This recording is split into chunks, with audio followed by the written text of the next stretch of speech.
दिल्ली की एक ऊंची कंक्रीट की इमारत और एक ऐसी खौफनाक घटना जो आपको सोचने पर मजबूर कर देगी।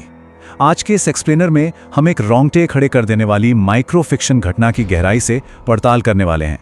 ये कहानी सिर्फ एक मशीन की नहीं है, बल्कि उस अनजाने डर की है जो हमारी रोजमर्रा की जिंदगी के बीच अचानक से पनपता है। तो चलिए इस स्रोत सामग्री में दर्ज घटनाक्रम को एक एक करके समझते हैं और देखते हैं कि कैसे एक बिल्कुल साधारण सी रात एक भयानक रहस्य में बदल गई। तो चलिए इसमें गहराई से उतरते हैं और शुरुआत करते हैं इस खौफनाक आखिरी रिकॉर्डिंग के साथ। जरा कल्पना कीजिए, एक बिल्कुल सुनसान लिफ्ट है, उसके अंदर एक चालू कैमरा पड़ा है और उसमें से एक चीखती हुई आवाज आ रही है, 6th फ्लोर मत दबाना, ये जगह असली नहीं है। ये हमारा कोल्ड ओपन है जो सीधे इस घटना के सस्पेंस को हमारे सामने लाकर खड़ा कर देता है। ये चेतावनी इतनी डरावनी है कि हम सोचने पर मजबूर हो जाते हैं कि आखिर उस रात ऐसा क्या हुआ था जिसने एक इंसान को इस कदर खौफजदा कर दिया। अब इस पूरी घटना को शुरुआत से समझने के लिए कहानी को थोड़ा पीछे ले जाते हैं। पहला हिस्सा, लिफ्ट नंबर 6 का रहस्य। और ये हमें बहुत ही बेहतरीन तरीके से दिखाता है कि असली खौफ कहाँ छुपा होता है। देखिए, हर बड़ी इमारत की अपनी कुछ कहानियां होती हैं, है ना? कुछ ऐसी बातें जो लोग बस फुसफुसाहटों में एक दूसरे को बताते हैं। दिल्ली की इस ऊंची इमारत में भी एक ऐसी ही शहरी अफवाह मशहूर थी। ये रहस्य किसी पुराने या बंद कमरे का नहीं था, बल्कि हर दिन इस्तेमाल होने वाली एक बिल्कुल साधारण सी मशीन का था। Lift number 6। जरा दो अलग अलग स्थितियों की कल्पना कीजिए। एक तरफ हमारी सामान्य लिफ्ट है जो हमें सुरक्षित रूप से हमारी जानी पहचानी मंजिलों तक ले जाती है। हमें पता है कि वो कैसे काम करेगी। लेकिन दूसरी तरफ है लिफ्ट नंबर 6। स्रोत के अनुसार लोगों का कहना था कि ये लिफ्ट कभी-कभी यात्रियों को उनकी मंजिल की बजाय कहीं और ही ले जाती है, किसी ऐसी जगह जो पूरी तरह से अनजान है। ये एक बहुत ही गहरा मनोवैज्ञानिक डर है। सोचिए, एक ऐसी मशीन से आपका कंट्रोल पूरी तरह छिन जाए जिस पे आप आंख बंद करके भरोसा करते हैं। दूसरा हिस्सा, क्रिएटर की आखिरी रात।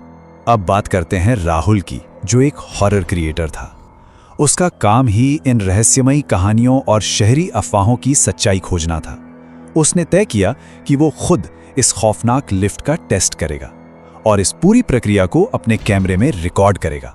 एक जासूस की तरह अगर हम इस घटना की टाइमलाइन को देखें तो तस्वीर एकदम साफ होने लगती है। रात का समय था जब राहुल ने अपना शूट शुरू किया। कुछ ही पलों बाद उसने अपना कैमरा ऑन किया और कहा, आज देखते हैं इस लिफ्ट का सच। बस यही वो पल था जहां राहुल की जिज्ञासा उस अज्ञात डर पर हावी हो गई। कुछ ही सेकंड बाद राहुल ने लिफ्ट के अंदर कदम रखा और वो जानलेवा फैसला ले लिया। उसने 6th फ्लोर का बटन दबा दिया। सच कहूं तो यही वो पॉइंट है जहां से राहुल के लिए वापसी का कोई रास्ता नहीं बचा था।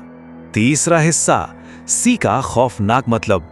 अब हम कहानी के उस विसंगति वाले चरण में प्रवेश करते हैं जहां इमारत के सभी सामान्य नियम पूरी तरह खत्म हो जाते हैं। अब इस बारे में जो सबसे दिलचस्प बात है वो ये है कि ये पल घुटन और दहशत को कितनी गहराई से दर्शाता है। लिफ्ट चल रही थी, लेकिन मंजिल बताने वाले डिस्प्ले पर कोई भी नंबर नहीं आ रहा था। वहां सिर्फ एक अकेला अक्षर ब्लिंक कर रहा था, सी। ये एक बिल्कुल असंभव सा दृश्य था। ये सी आखिर क्या था? एक बंद धातु की डिब्बे में उस चमकते हुए अकेले अक्षर ने पूरे माहौल को बहुत ही भयानक बना दिया, क्योंकि अब वो मशीन राहुल के कंट्रोल से पूरी तरह बाहर जा चुकी थी। इसके बाद जो हुआ वो सच में रोंगटे खड़े कर देने वाला था। लिफ्ट अचानक एक जोरदार झटके से रुक जाती है।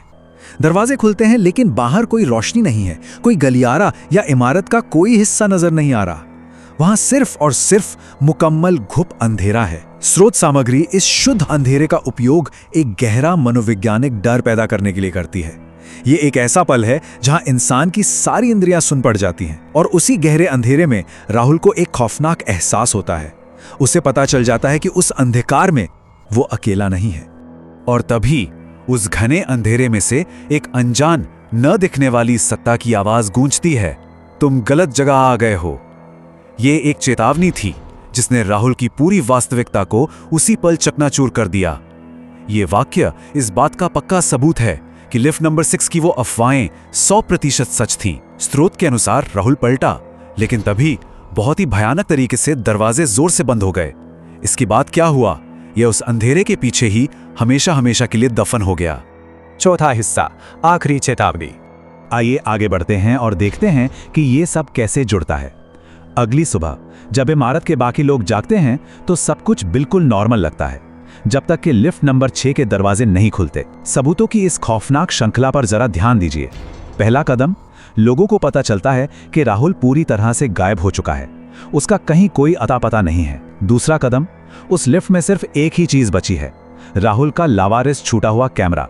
और तीसरा कदम, जब जांचकर्ता उस कैमरे को खोलते हैं तो उन्हें फाउंड फुटेज शैली का सबसे खौफनाक सबूत मिलता है, राहुल की वो आखिरी रिकॉर्डिंग जो इस पूरे रहस्य की इकलौती गवाह है। तो यहाँ सबसे अहम बात यह है कि ये रिकॉर्डिंग कहानी को घुमाकर वापस उसी बिंदु पर ले आती है जहां से हमने शुरुआत की थी। राहुल की वो चीखती हुई आखिरी चेतावनी, 6th फ्लोर मत दबाना, ये जगह असली नहीं है। ये सिर्फ एक साधारण डायलॉग नहीं है, ये उस अज्ञात खौफ का चश्मदीद सबूत है जिसका उसने सामना किया था। उस जगह का असली न होना हमें बताता है कि लिफ्ट ने हमारी भौतिक दुनिया के नियम पूरी तरह तोड़ दिए थे। कैमरा इसी दुनिया में बचा रह गया, लेकिन एक जीता जागता इंसान गायब हो गया। और यही बात इस पूरी घटना को और भी ज्यादा खौफनाक और रहस्यमयी बना देती है। इस विश्लेषण के अंत में हम एक बहुत ही परेशान कर देने वाले सवाल पर आकर रुकते हैं। तो लिफ्ट नंबर 6 असल में कहां ले जाती है? क्या वो जगह हमारे इसी आयाम का हिस्सा है या किसी और ही दुनिया का दरवाजा है? राहुल के गायब होने और इस कैमरे के फुटेज ने एक ऐसे खौफ को जन्म दिया है जो किसी भी इंसान को किसी भी लिफ्ट में कदम रखने से पहले 2 बार सोचने पर मजबूर कर देगा।